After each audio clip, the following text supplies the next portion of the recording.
Hello and welcome to 20 Minutes. So much is being said about the economy. Economy in Pakistan being the center of focus, the economic meltdown that Pakistan faces. There are challenges.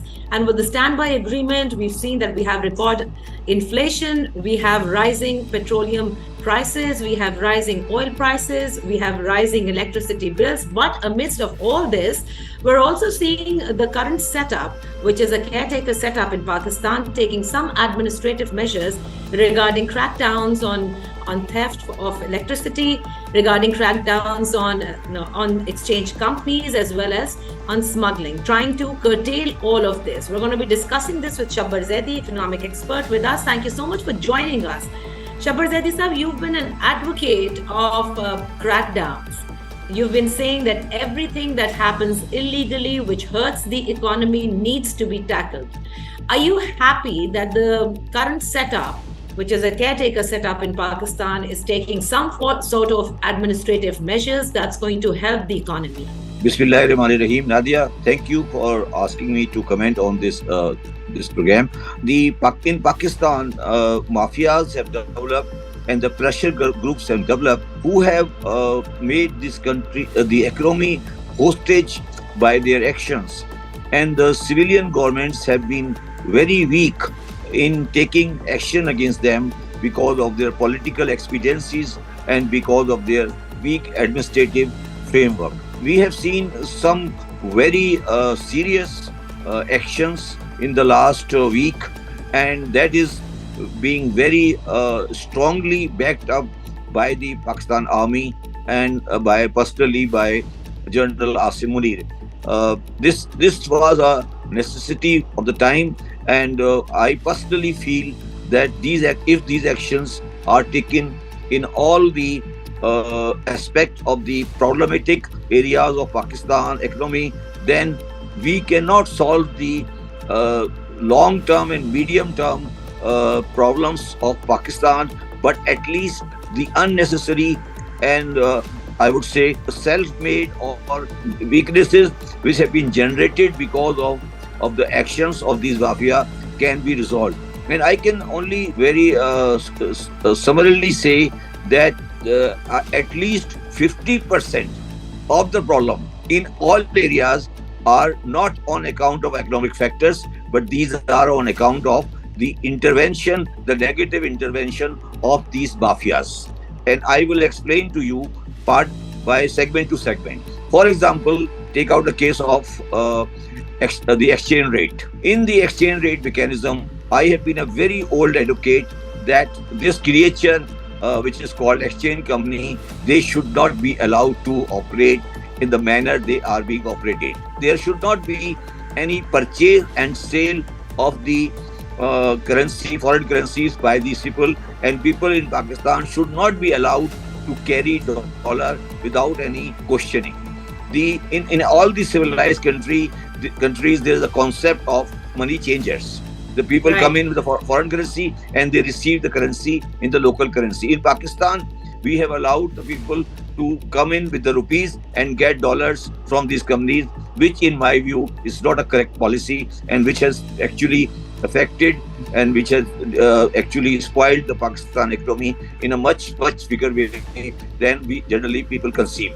Then in the next, and now we link this thing to the other aspect, which is the smuggling. You've been talking about smuggling a lot, and let me complete the exchange company issue, and I want to link it with the smuggling.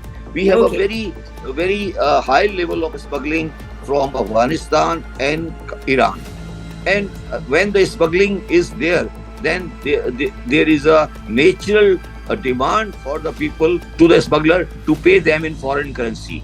So the smuggling actually pressurizes the foreign currency market because that is the mode of payment for them. So I can just tell you that if you take out the businesses in frontier like Peshawar and Quetta, you will be shocked that there are 107 exchange companies in Quetta. Quetta doesn't have any big businesses, but they have 107 exchange companies.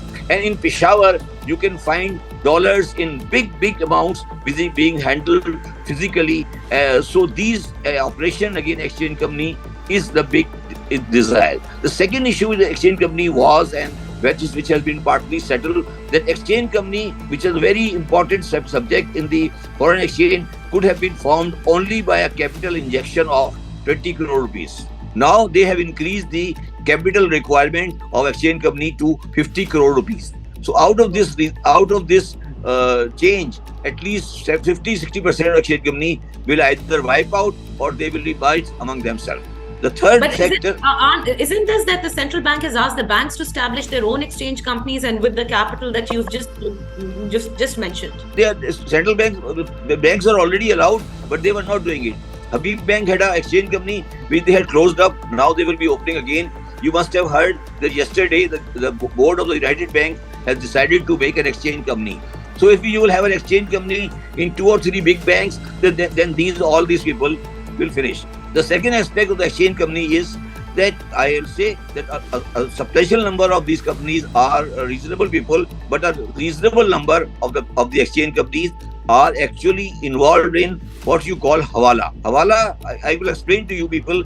People may not understand easily what is hawala is. Hawala means there is a crackdown at the moment, and there are people that have been arrested for this hawala in Hundi. Let me explain for a common man what is being meant by hawala, how it is done. Suppose you have to pay a supplier in Dubai $1 million, and you don't have dollar. You will go to the hawala dealer, and he will ask that on the basis of his intimation, Mr. X will pay to the person you have to pay in dollar in Dubai, and that will be paid. In consideration to that, the exchange company or the person who is doing hawala will ask you to pay equivalent amount of the dollar in Pakistan rupee to a Pakistani. So there is no movement of the currency, but the transaction is undertaken. So what happened actually, Nadia, that in Pakistan there is a inflow of $30 billion each year from the families, from the workers outside Pakistan, and they all have to be paid to their mothers and families. Suppose a worker is working in Dubai, he sends a dollar to Pakistan, which is our remittance. So what these hawala dealers do, and keep the dollar with themselves and don't send the dollar to Pakistan, and from their own corrupt money in Pakistan, they pay to the families. So the remittances go down. So hawala is a very dangerous thing for Pakistan because of hawala, the remittances come down. So this is one of the mode of transacting in Pakistan of the foreign currency. And you can imagine a country where you have a $30 billion inflow each year. So even if you do a 10% hawala, means $3 billion hawala can be done. The problem is, and this hawala problem is wait a second, Shabbar Zaidi Saab. Now my question is that, the caretaker setup, which is fairly new right now, they are able to take these kind of measures. Why was it that the last 16-month coalition government couldn't do much, though they were facing the most crunch, I'd say, especially in terms of rupee versus dollar parity, which was just widening? Why couldn't they do it? Because it's very, very simple. And one example will make the things very, very clear. The chambers and the federations are their vote bank.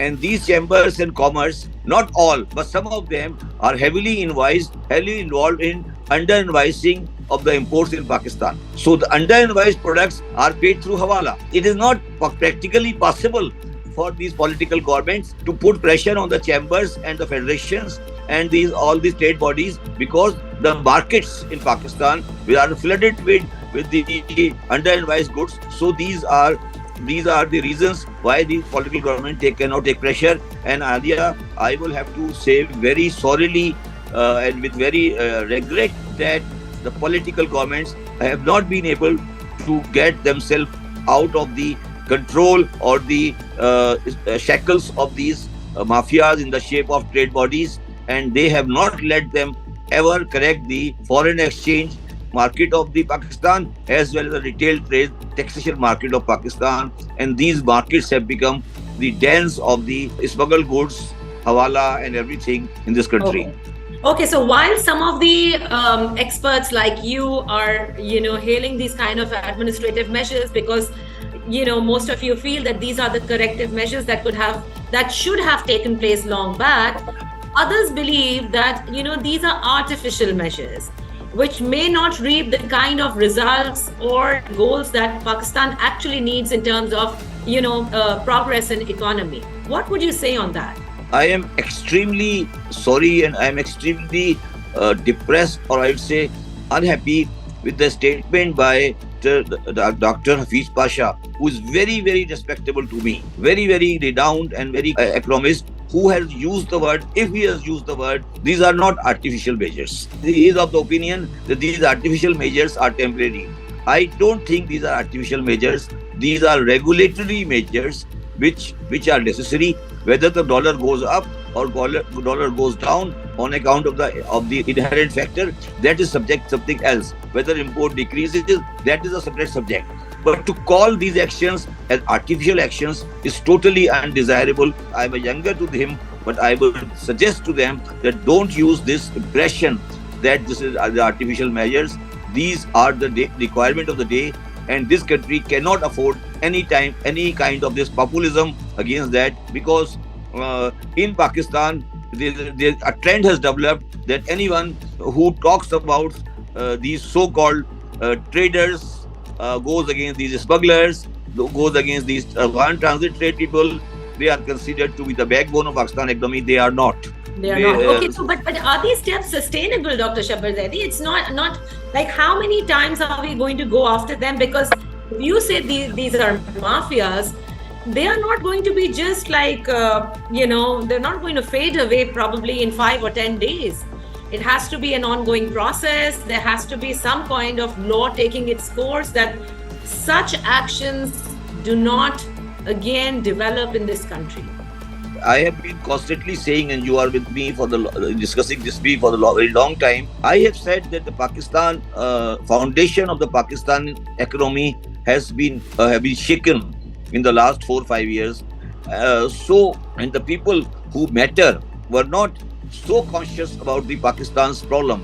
But let me say very candidly that we have passed through a day, which day is called 30th June 2023. A day before that, we actually begged the IMF to come to our rescue and had a SPA. At that time, the relevant quarters and the people who are relevant for Pakistan's security and stability, I think for the first time, or I think for a very serious time, came to the conclusion that the manner in which the economy has been handled has gone against the very basis of the economic security of Pakistan. That is, they have realized it. They have taken the control of this. Now it is their responsibility, and we are with them to take corrective actions, because the time for complacency and for these usual kind of actions has passed. If they don't take these things in a serious manner, then this country will be in serious problem from the economic point of view, and the biggest stakeholder, in my view, have taken the charge. Oh, you think they have taken the charge? Let's move a little bit forward. You've been talking about demonetization, and you are very clear on that 5,000 rupee note should be now finished from the market. There should be a date, and it should be just finished. Whereas others like Dr. Miftah Ismail, Farooq Salim, they all say this will create a panic. So, do you still advocate that? I will not. Mr. Farooq Salim and Mr. Miftah Ismail may have their own views, but I don't believe that both of them have ever dealt with the real business environment in the Juna market or Azam Court market. I deal with them on a day-to-day basis. Okay. Really? No, because I am sitting in the market. What I am saying, have Mr. Farooq Salim ever been in the market? So this is but it is very easy to say it will create panic. What does it mean by panic? What does it mean by panic? You can easily say it can create a panic. This is one word. Let me explain to you but they say that India, if you're citing India's example, the GDP went nose down. Let me answer it. In India, when it was done without any announcement in the day one, that tomorrow the money is not available. I am not suggesting that. Secondly, in the first year there were problems in India, but now the Indians are realizing that what they have done have given them results. Results means that people, the things are not as usual. You must be aware that India did it. Yeah, they did it, but they they had to, and did it, and economy had to take that hit also. That was done before the election, and it was done before the election because this black money was used for election purposes, taking votes, and these, and it has actually corrected the Indian election mechanism. Try to understand what I am saying is a very big statement. That all this black money is used for election because in the electioneering this money is used. Now let me tell you what I am saying, and I'm a firm believer, and you tell these things what I am saying to both these gentlemen who don't know ABC of what I am saying. Now I come back to things. The problem in Pakistan at the moment is that this money in circulation means that the Pakistan, how many notes or the currency note the Pakistan has issued, State Bank of Pakistan has issued, that is called money in circulation. These are the notes. Pakistan has one of the highest money in circulation in the world as far as the economy is concerned. Okay. Secondly, in Pakistan, the 5,000 note is at almost 60% or 50% of the total money in circulation. And because of the corruption in Pakistan, because of the bribery in Pakistan, because of the past political system in Pakistan, the money is hoarded in Pakistan in three forms: either dollar or currency note, 5,000 note, or gold.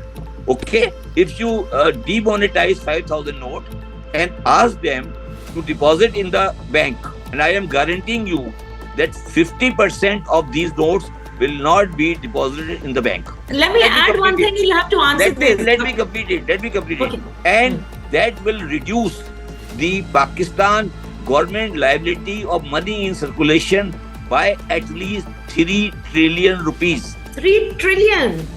Because the total money in circulation. What is the total money in circulation? They are not understanding it. And no, but Dr. Saab, one of the opinion is, out of the two gentlemen, one of them said that this money would be used to again purchase dollars from these exchange companies.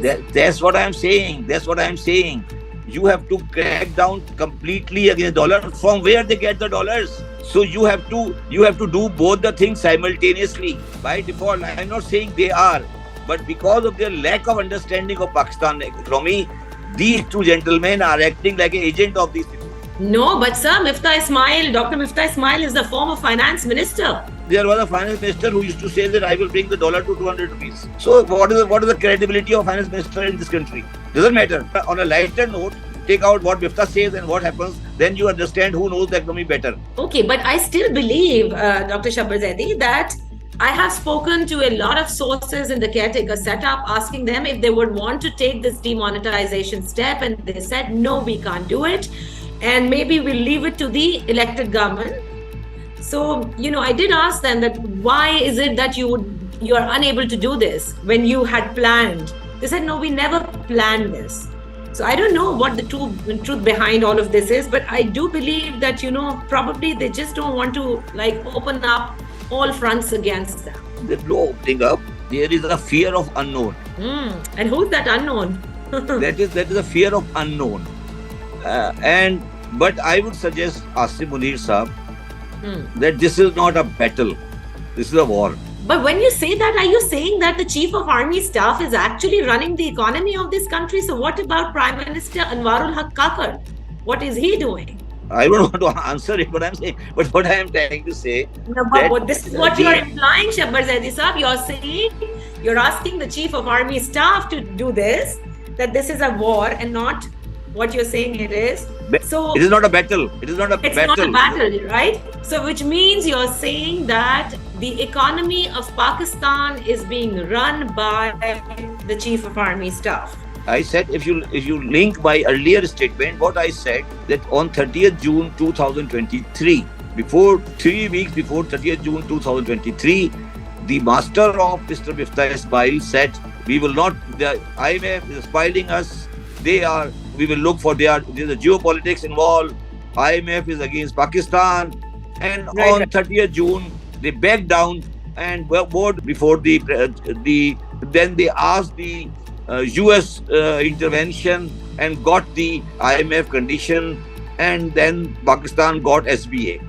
Okay, so and Mr. Asim Munir is saying that he has got a commitment from Saudi Arabia, which is correct, and he is doing it for the SIFC. Then after that, if you are asking me who is running the economy, then this question doesn't make a lot of sense to me. But let me tell you, the realization came. Actually, the realization in a real sense came in on 28th of June 2023, when our so-called geniuses and the masters of market and the champion of democracies and everyone went to the relevant quarters and to the American ambassador that we are gone, please help. That kind of statements are heard by a person who is a nationalist and who is a patriotic Pakistani like General Asim Munir. Then what you will say? So please be let us be realistic, and let us not take these political economists seriously. Please, my request will be, Nadia, I am telling you one thing today. Take one thing advice from me. These political economists are the problem of Pakistan. The economist is like a judge. If you say 2 and 2 make 4, if they want to make 5 because of political expediency, then they are intellectually dishonest. Thank you so much, Shabbar Zaidi sir. We have to close the show, but it was an interesting session. Let's see how far these administrative steps will continue, the sustainability, and then as we move forward, we would love to have you once again to see what is the outcome of taking all these steps, and that if we are moving in the right direction or not. Thank you so much for being with us. That's all for now. Goodbye.